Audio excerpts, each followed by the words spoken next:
This is going to be my case review for the first media project. So when we look at our case, we're going to see that our client is 56-year-old. He is a male and he's 5'9" and weighs 245 pounds. His conditions consist of coronary artery disease, emphysema, type 2 diabetes, and obesity. Just from those conditions, we can tell that this person is going to have hypertension, high blood cholesterol, and low blood oxygen levels. Those are become pretty obvious, especially due to the obesity and the type 2 diabetes, right? Before we get into anything, let's define what's normal and let's look at our case, right? So when we think of normal values in the human body, we're going to be seeing values such as BMI being between 20 to 24.9, right? That's the normal healthy value of BMI. If we see somebody with a BMI of 25 to 29.9, they're usually going to be overweight. And from 30 and above, BMI of 30 and above is going to be obese, right, of varying levels. So we're also going to think of blood pressure. The average normal blood pressures are going to be 120 systolic over 80 diastolic. Blood cholesterol is going to be anywhere under 200 milligrams per deciliter. Glucose levels are going to be around 70 to 100 milligrams per deciliter, and blood oxygen levels are going to be between 95 to 100%. Right? If somebody has these values, they should most likely have normative function in their body, especially if they're not engaging in any non-normative behavior, such as smoking, right? If they're not doing any of that, they should have normative systems and normal function in certain systems like we're dealing with today, such as cardiovascular, respiratory, endocrine, and nervous systems. All those should have normative function, right? But with our client, we know that they're obese, right? So we know that their BMI is going to be over 30 or 30, right? This is going to come with high blood pressure, high cholesterol levels, and low blood oxygen levels. Those are caused by their obesity and their diabetes, as we're seeing. And we also know that this person has emphysema, which is due to their history of smoking, and they also have coronary artery disease. Those two alone, paired with all their other blood levels, right, and blood test results, we can tell that this person does not have normative function in their body, especially in the organs we're dealing with today. Like I said before, the cardiovascular, respiratory, endocrine, and nervous systems. There's not going to be regular, normal function in those. That we're going to be seeing that, right? So the first system I want to go into is going to be the cardiovascular system, right? Before we even dive into any of the systems, though, let's talk about their obesity.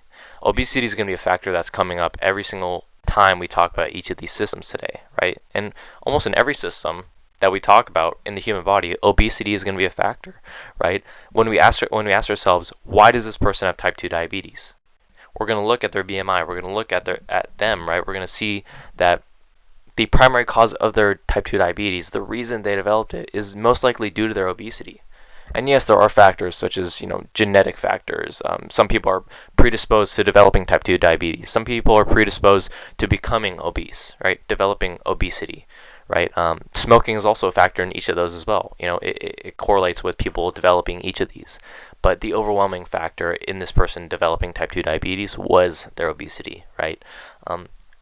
Obesity is also the overwhelming factor in why they have high blood pressure, why they have hypertension, right? That coincides with, their type 2 diabetes as well, causing the hypertension too. But obesity is the overwhelming factor as well. It's putting all that stress on those arteries, right? So the cause for their high cholesterol and their blood oxygen levels as well is going to be obesity, right? Smoking plays a factor in all of these, especially the low blood oxygen levels.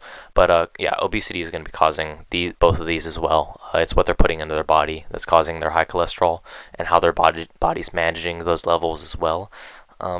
We just by these alone and all the other factors of obesity, we know that it's not good for the body, right? People with obesity tend to live less long. They have much higher risk for things such as stroke, cardiovascular disease, myocardial infarction, right? Cancer development, right? Not only all that, but they're going to be living a less happy life, a less healthy life, because their body is dying over time due to their obesity, right? Their body's trying to keep up with all their systems. So into the cardiovascular system, we want to ask the question of what caused this client's CAD, right? So coronary artery disease specifically is the development of plaques in coronary arteries, right? It's causing a lack of blood flow through the heart and through the body because of that plaque formation. And so we want to see what is causing the development of coronary artery disease, what caused this disease. There are going to be factors, various factors, but these are the primary ones, right? Obesity, type 2 diabetes, history of smoking, high blood pressure, and high cholesterol levels. These are all very large factors that lead to somebody developing coronary artery disease. And if we look at all these factors, we can tell immediately that this client has each one of these factors. And we're realizing pretty quickly on that it's not a very large surprise that this person has coronary artery disease because they have all the factors, right? And when we think all these factors are going to be increasing the likelihood of them developing plaque formation in their arteries, in their coronary arteries for CAD, and the definition of the development of plaque and cholesterol in arteries is going to be atherosclerosis, right? That's exactly what it is. It's the development of plaque formation in arteries, right? In blood vessels. So what's causing their CAD? Atherosclerosis, right? What's causing atherosclerosis? All these various factors. Specifically, some factors that are causing atherosclerosis are going to be high blood pressure and also some hormone function as well through the endocrine system, right? So some hormones are going to be affecting that as well. But the high blood pressure, what that's doing is actually it's causing mechanical damage to the blood vessels to the arteries, where it's damaging those arteries and it's allowing plaque formation to begin. It's allowing cholesterol to build up in those areas where damage takes place because of the high blood pressure, right? And when we think of what's causing that high blood pressure, we're going to think of the exact same reasons of what's causing CAD, right? That obesity, the type 2 diabetes, history of smoking, right? Cholesterol levels, all these things, they're going to be increasing high blood pressure, and high blood pressure is going to be increasing the development of atherosclerosis, which is going to be increasing the chance of somebody developing CAD. So we're seeing a very, very high correlation between these three factors, right? Another factor we want to talk about is their history of smoking, their emphysema, right? So when we think of these factors, emphysema, smoking, what we're directly thinking of is the cardiovascular system's connection to the respiratory system and how much oxygen is entering the bloodstream, right? How much oxygen is being pumped through the cardiovascular system and reaching all the tissues and organs in the body, right? If somebody has emphysema, that's going to be hindered, right? And we'll talk about that more directly soon here in the respiratory system. But before we get into smoking and all that, let's look at obesity, right? Obesity is one of the most impactful factors on this person's respiratory system, right?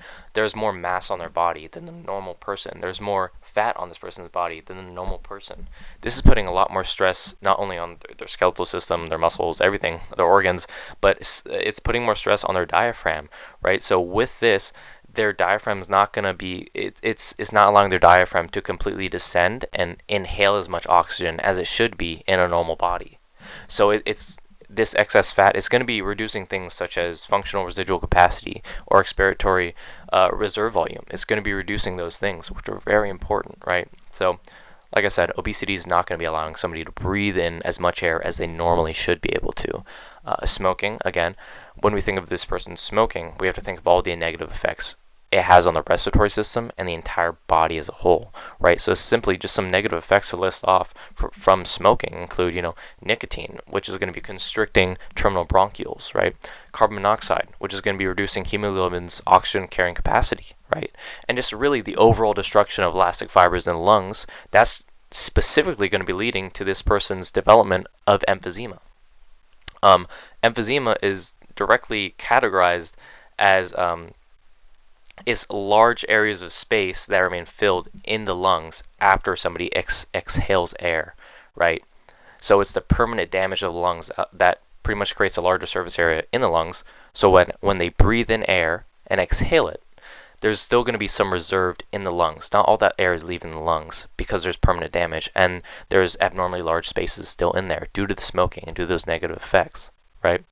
So all these negative effects are leading to somebody developing emphysema, which is it's going to be showing all these effects basically. So with emphysema, you're not going to be able to exhale all the air, and also your ability to break air into oxygen and to pull oxygen from air and put it into the cardiovascular system, into the bloodstream, that's going to be very, very reduced as well. So all these factors we're seeing on the respiratory system, they're not going to be able to breathe in as much air as a normal person should be due to their obesity, as well as due to their smoking, right? They're not going to be able to breathe in as much air. And all the air that they're breathing in is not going to be as efficiently and effectively pulled in. All the oxygen from the air is not going to be pulled into the cardiovascular system and delivered to all the tissues and organs as it should be, right? So there's a lot of complications going on with the respiratory system, and that therefore is affecting the other systems very, very, very strongly as well, right? A direct complication that comes from smoking, emphysema, is going to be stroke, right? Stroke is specifically has to do with the lack of blood oxygen levels, right? If somebody does have emphysema, like this person does, there's a very high chance that they're going to have severe hypoxia, which is very fatal, because severe hypoxia, low levels of blood, they're not going to be reaching important organs such as the brain and the heart. Specifically with the brain, if the brain's not receiving enough oxygen, stroke will occur. And stroke, what it is it's the death and the dying off of brain cells, which is stroke, right? And we're seeing that what factors are increasing the likelihood of somebody having stroke, right? Smoking, high cholesterol, cardiovascular disease, diabetes, obesity, and blood pressure, right? If we think about all these factors, right, all these factors are affecting the amount of oxygen and blood oxygen levels that are reaching the brain, which can lead to stroke, right? And those blood oxygen levels are going to be low if somebody has complications such as emphysema, right, which is due to smoking, right? So we're seeing all these effects tying to each other, right? Another factor that's directly linked to the nervous system and the cardiovascular system is going to be atherosclerosis, right? So development of plaques in the cardiovascular system is going to be affecting the delivery and the transportation of blood oxygen to arteries such as the brain and the heart and other organs as well. So that's a large factor as well. And really, it's the bottom line when we think of all this, right? The brain needs oxygen. When you think of stroke, the brain needs oxygen, the heart needs oxygen, these organs and tissues need oxygen. And if blood oxygen levels are too low and they're not receiving enough oxygen, a stroke can occur, and it can be especially fatal in somebody with such complications as our client. Hormonal factors also play a big role in all of these systems. They're gonna be regulating all these systems, right? So the endocrine system is responsible for this hormone production, and with atherosclerosis, we're going to be seeing a hormone that actually encourages the formation of plaques, the formation of atherosclerosic plaques, right? And that's going to be platelet-derived growth factor. This hormone's actually increasing the chances of plaque formation. It's directly linked with atherosclerosis, right? And if that means that if this hormone through the endocrine system is directly linked with the formation of plaques in atherosclerosis, that means that it's a direct factor to somebody developing CAD, right? Coronary artery disease. That means it's directly linked to this, right? Something else we're going to be looking at too with the endocrine system is this person's type 2 diabetes, right? So they're going to have high blood glucose levels, and they're going to have to inject insulin into their body artificially because their pancreas is not producing enough insulin to regulate those blood glucose levels. We know insulin, what it does, that hormone, what it does is it regulates blood glucose levels by lowering them and increasing the uptake of that blood glucose into cells and tissues, right? Glucagon is also doing the exact opposite of that. It's going to be regulating blood insulin levels by increasing that blood glucose level, right? So it's lowering that the insulin in the blood by increasing blood glucose, right? So those are working hand in hand through the endocrine system, which is directly related to their type 2 diabetes. Another factor I want to bring up, another specific hormone I want to bring up, is going to be leptin, right? So what leptin is it's actually directly related to this person's obesity, to their physical state. Leptin, what it does is this hormone is actually going to be reducing appetite, right? So leptin reduces appetite, and when somebody has more fat, they're producing more leptin because leptin is produced by fat. So obese people with their higher fat content in their body, they're producing more leptin, and because they're producing more leptin on average, right, normally their body's producing more, they're less affected by the effects of this hormone, right? So they're more used to the effects, and they're gonna feel them less than the average normal person because they have more fat in their body, right? They're gonna be feeling the effects less. So what that means is that while they're eating and after they're done eating, those sensations, those feeling of hunger and appetite, they're not going to be completely satisfied, right? So they're going to want to eat more often, and when they're done eating, they're not going to feel as full as the normal healthy person, right? And again, back to type 2 diabetes, factors like CAD and atherosclerosis, really plaque formation, they could also cause problems with insulin distribution and the insulin traveling around the cardiovascular system, just to go back and point that out.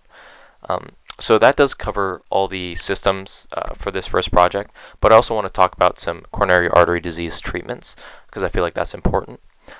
So really the primary goal when we think of CAD treatments is going to be to increase blood supply to the heart. That is the primary goal because that plaque formation it's hindering the ability of blood to effectively and efficiently travel throughout the body and get to organs like the heart and the brain, which is very important. So some treatments for CAD include drugs. And when we think of drug treatments for CAD, there are some great drug treatments. To name some few, one of them is cholesterol lowering drugs, right? You want to lower that cholesterol level, so the formation of atherosclerotic plaques is not increasing, right? You don't want any more formation of plaques developing. You want to stop that, right? We're also seeing antihypersensitives as a drug treatment, which basically those just lower blood pressure. Nitroglycerin is also another drug that you can take. That's going to be a vasodilator. So that's going to be working to relax blood vessels, right? Beta blockers, those are going to be trying to block the effects of epinephrine. So basically slowing the heart rate down, lowering the blood pressure. And we're also seeing clot dissolving agents as possible drug treatments for this as well to dissolve those clots, the plaque formation in the drug. Another treatment option is surgery. So there are basically two surgery options. The first is coronary artery bypass grafting. So wherever there is a atherosclerotic plaque formation, if there is plaque and if there's plaque and a clot in the coronary artery, this surgery is basically bypassing it, right? Because that's what it is. That's what it's meant to do. It's meant to bypass that area of blockage in the heart, right? The other surgery that's available is percutaneous transluminal coronary angioplasty. This one's really interesting. So with this one is they'll actually use an inflatable balloon and go in either through an artery through the arm or the leg, and direct the balloon into the area where plaque formation is occurring, right? Where plaque is happening, where there is plaque, they're going to be pushing this balloon into that area and inflating it in that area, basically squashing all of that plaque against the blood vessel walls, against those arterial walls, and allowing for more surface area and more space for blood to move through and get to the heart more effectively, right? So if we look at all these different options, right, all these drug and surgery options, really what they're doing is they're trying to achieve that primary goal of increasing blood supply to the heart and reducing the effects of CAD, right? So that's going to conclude my first media project. I hope I covered everything, and I hope you enjoyed. Thanks.